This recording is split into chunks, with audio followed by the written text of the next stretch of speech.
지난주에는 우리들의 고국인 대한민국에 많은 비가 와서 여러분들의 생명을 빼앗아갔고요.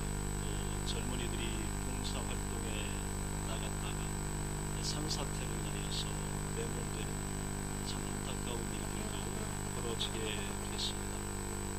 이번 폭우는 서울에 특별히 집중이 됐는데 그동안에는 서울에 비가 오면 텔레비전을 장식하는 지역이 주로 있습니다.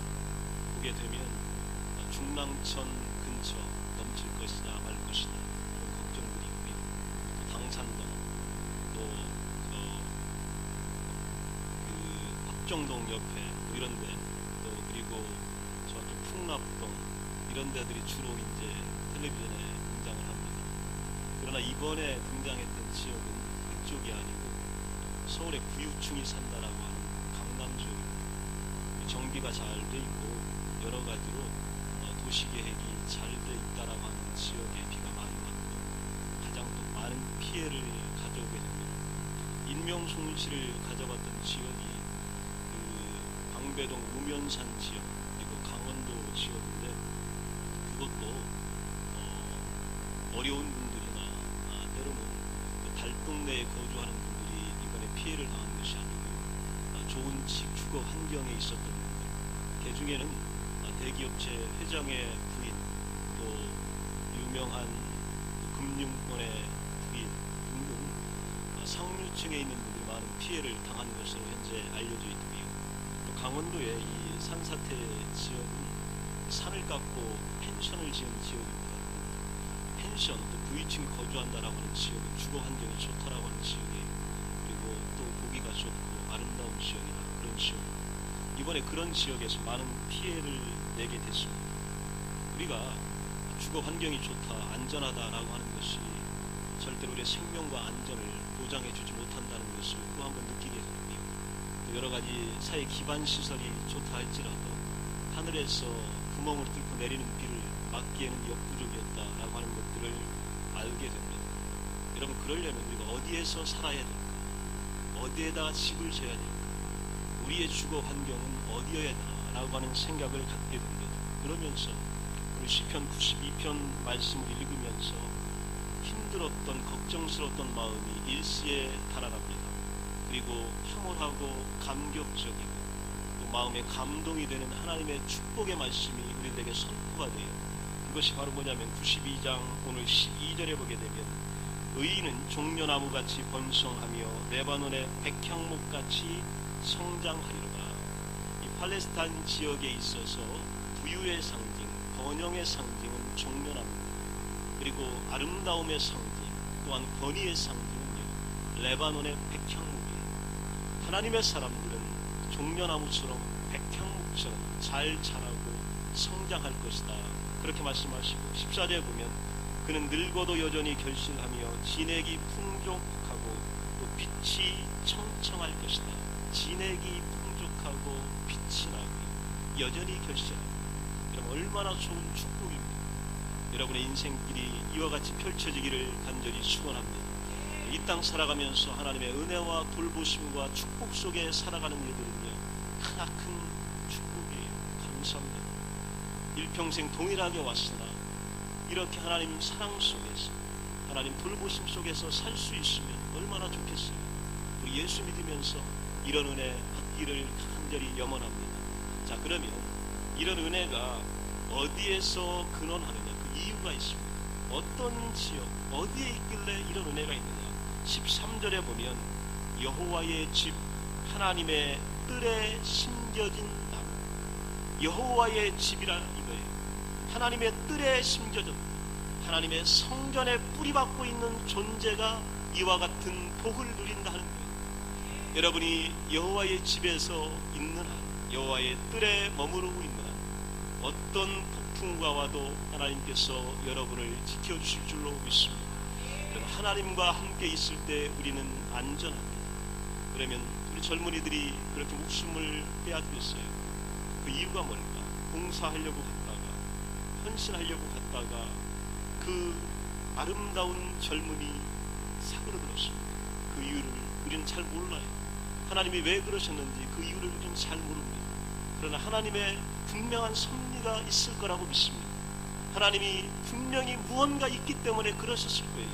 우리는 그것을 믿고 있을 뿐입니다.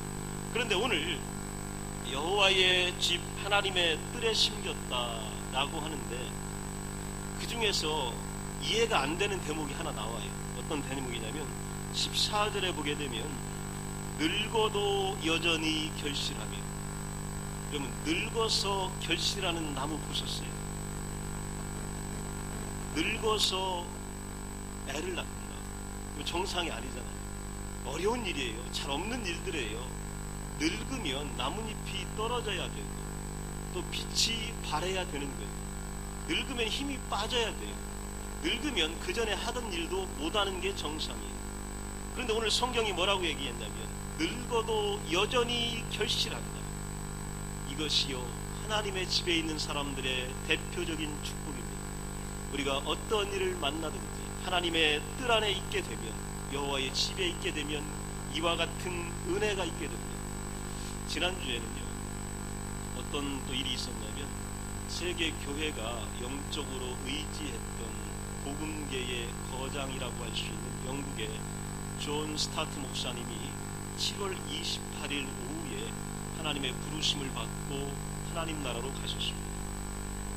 존 스타트 목사님의 연세가 어떻게 되시냐면 90세가 넘었어요. 그런데 지금 세계에 가장 영향력 있는 복음주의 목사님, 수많은 목회자와 신학생들이 그의 책을 읽고 그의 강연을 들으며 그의 지도를 받고 그에게 여러 가지로 기대면서 목회하고 또 공부하고 있는 겁니다.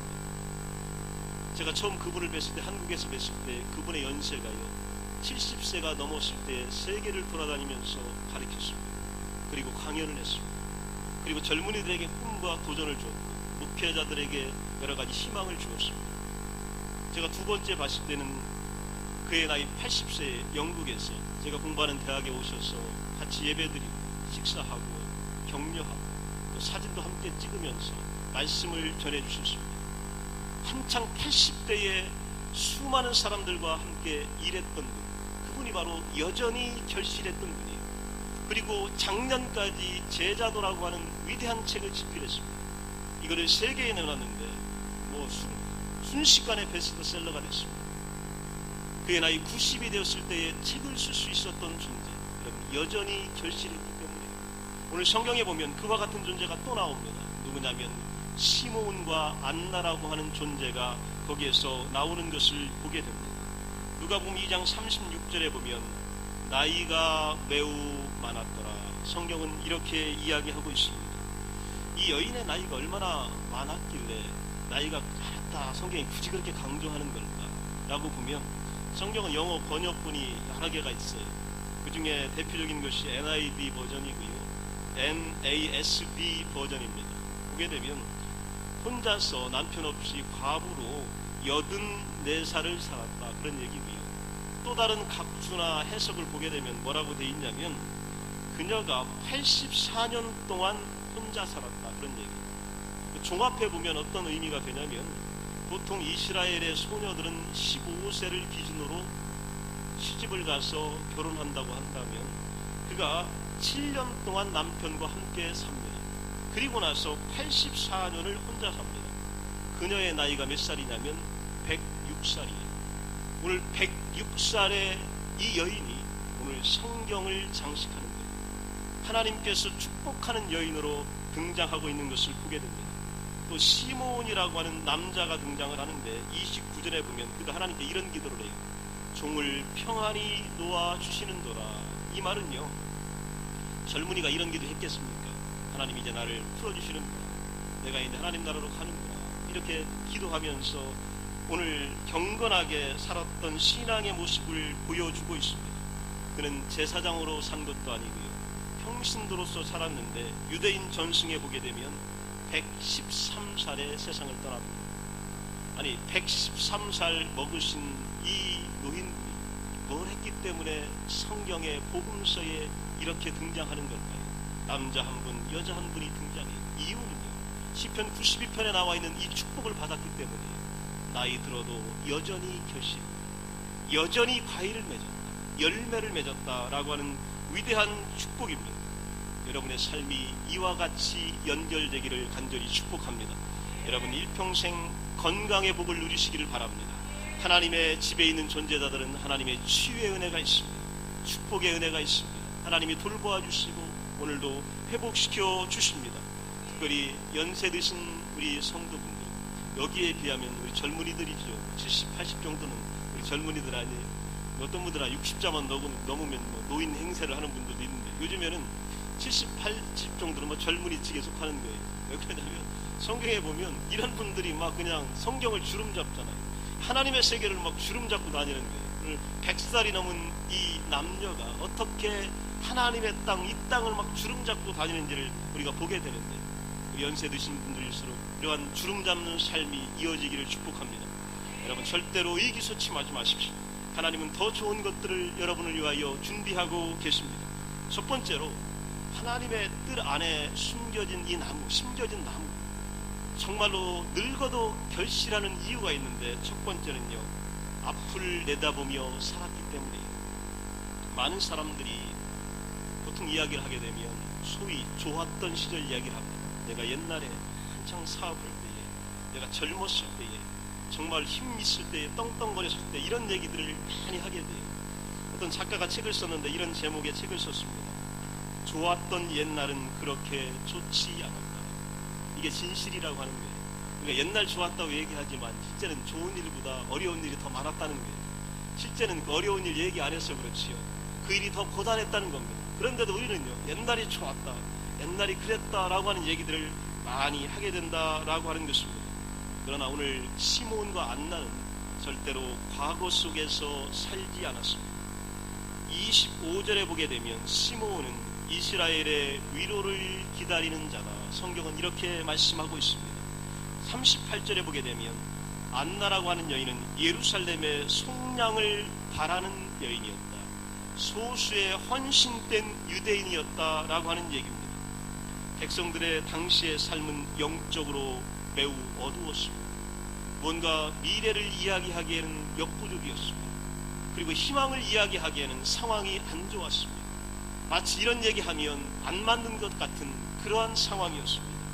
그런데 시므온은 뭐라고 이야기했냐면 이스라엘의 위로를 기다려 앞으로 오실 예수님, 하나님께서 이 땅을 어떻게 치료하시고 이 땅을 어떻게 하나님 백성 삼으시고 어떻게 하나님이 속량하시는지를 기다렸다. 성경은 이렇게 말한 거예요.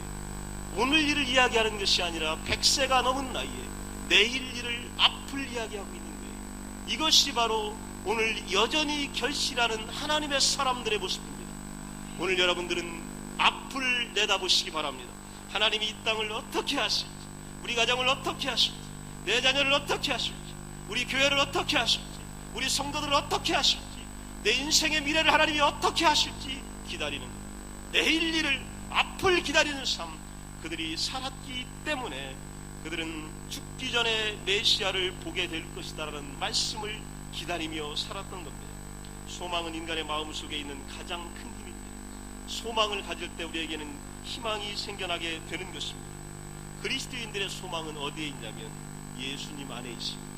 여러분 진짜는요, 예수님에게서 오는 거예요. 예수 안에 있어야 진짜 기다릴 수 있는 것들이 오게 되는 겁니다. 디모데전서 1장 1절에 보면 그리스도가 우리의 소망이시기 때문이다. 성경은 이렇게 이야기합니다. 그리고 사도 바울은요, 이 디모데에게 디도서에서 또다시 이런 얘기를 합니다. 복스러운 소망과 우리의 크신 하나님 구주 예수 그리스도의 영광이 나타나심을 기다리고 있다. 이렇게 이야기하고 있는 거예요. 소망이 바로 뭐냐면 복이 되기 때문에 그래요.